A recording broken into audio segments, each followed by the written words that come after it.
čuška bilo. A vidi.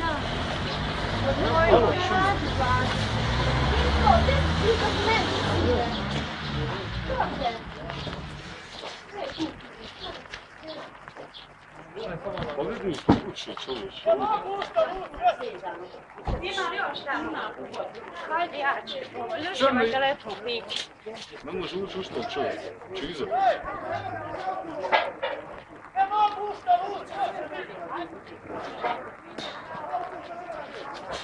To sam u garažu.